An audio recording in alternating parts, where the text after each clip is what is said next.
दोस्तों, आज हम बात करने जा रहे हैं एक ऐसे चरित्र अभिनेता के बारे में जिन्होंने सीता और गीता जैसी बेहतरीन फिल्मों में काम करके खूब लोकप्रियता बटोरी। नकारात्मक भूमिका से लेकर सीधे साधे और कई उम्दा अभिनय से लोगों को अपना दीवाना बनाने वाले ये महान कलाकार और कोई नहीं बल्कि रूपेश कुमार जी हैं। आज हम अपने दर्शकों की फरमाइश पर इस महान कलाकार के बारे में जानकारी लेकर आए हैं। तो चलिए शुरू करते हैं आज की हमारी इस वीडियो को। लेकिन उससे पहले अगर आप हमारे चैनल पर नए हैं तो चैनल को सब्सक्राइब जरूर कर लें ताकि पुराने दौर के भूले बिसरे कलाकारों के बारे में आपको जानकारी मिलती रहे। रूपेश कुमार, जिनका असली नाम सैयद अब्बास था, उनका जन्म 16 जनवरी 1954 को पुणे में हुआ था। उनके पिता अली असगर और माता के साथ उनकी जिंदगी प्रारंभ हुई। रूपेश का परिवार एक सफल रेस्टोरेंट चला रहा था और उनके पास एक बहन भी थी जो मुमताज दूर की रिश्तेदार थीं। उल्लेखनीय है कि मशहूर फिल्म निर्देशक महेश भट्ट भी उनके पारिवारिक संबंधों में शामिल थे क्योंकि उनके पिता मशहूर चैप्टर राइटर थे।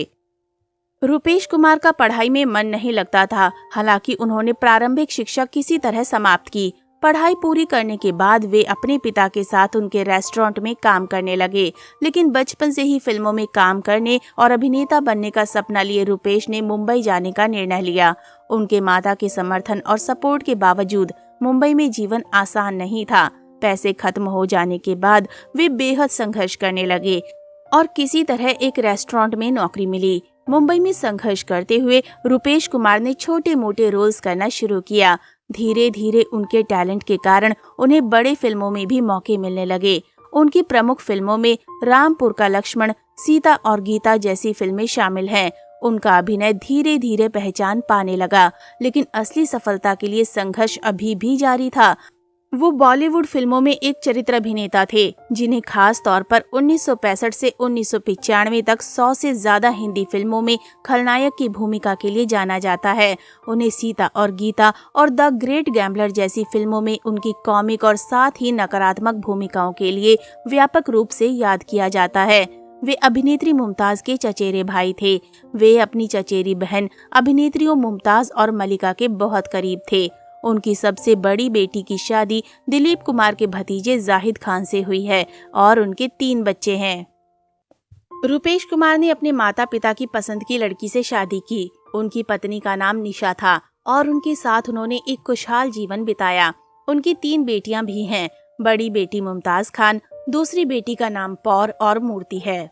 दिलचस्प बात यह है कि उनकी बड़ी बेटी मुमताज ने दिलीप कुमार के भतीजे से शादी की, जिससे रूपेश कुमार का संबंध और भी मजबूत हो गया। उन्होंने 1965 में टार्जन और किंग कॉन्ग से अपने करियर की शुरुआत की और 1970 और 1980 के दशक में ज्यादातर खलनायकों की सहायक भूमिकाएं निभाई।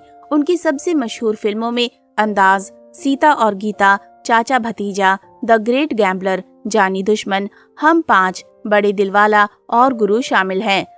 उनकी 2 फिल्में मेरी जान और मेरी आन का निर्माण और निर्देशन भी किया। उनकी आखिरी फिल्म 1995 में रिलीज हुई पापी देवता थी, जो उनकी मृत्यु के उसी साल रिलीज हुई थी। 29 जनवरी 1995 को एक पुरस्कार समारोह में भाग लेने के दौरान कुमार को दिल का दौरा पड़ा और उन्हें अस्पताल ले जाया गया। 49 वर्ष की आयु में अस्पताल ले जाते समय एम्बुलेंस में ही उनकी मृत्यु हो गई। रूपेश कुमार का करियर लगभग 30 साल का था, जिसमें उन्होंने विभिन्न प्रकार के रोल्स को निभाया। उनका फिल्मी सफर न सिर्फ संघर्ष से भरा हुआ था, बल्कि सफलता और असफलता के बीच का संतुलन भी सिखाया। उनकी लगन और उनका परिश्रम अविस्मरणीय है।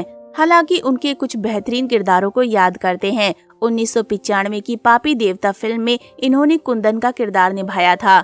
वहीं 1994 की फिल्म आ गले लग जा में ये खन्ना की भूमिका में नजर आए। 1993 की फिल्म मेरी आज, इसमें ये कव्वाली का मेजबान होता है। वहीं 1990 की फिल्म पति पत्नी और तवायफ, जिसमें ये गौरी के मामा के किरदार में नजर आए थे। 1989 की फिल्म जरूरत में इन्हें गिरधर के किरदार में देखा गया। वहीं इसी साल आई एक और फिल्म मुजरिम, जिसमें ये गुलाटी की भूमिका में नजर आए। इसी साल उनकी एक और मूवी ए डेटा, जिसमें इन्होंने जीडी का मुलाजिम की भूमिका निभाई और इसमें भी इन्हें काफी पसंद किया गया। 1986 की फिल्म जाल में इन्हें केदार की भूमिका में देखा गया। वहीं 1986 की इंसाफ की आवाज में ये महेंद्र नाथ की भूमिका में नजर आए। 1986 में आई फिल्म मुद्दत में इन्हें भगवत सिंह के किरदार में देखा गया। ऐसी डॉन फिल्में हैं जिनमें इन्होंने खूब लोकप्रियता बटोरी और खूब नाम भी कमाया। हालांकि 1972 में आई फिल्म सीता और गीता को भला कौन भूल सकता है। इसमें इन्होंने रंजीत की भूमिका निभाई थी।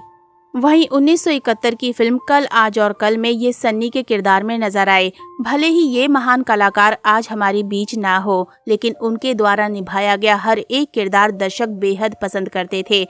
तभी तो आज भी उनके चाहने वाले इन्हें भूल नहीं पाए हैं। तो दोस्तों, अभी के लिए बस इतना ही। मिलते हैं अगली वीडियो में। तब तक आप सब अपना ध्यान रखिए। Bye bye.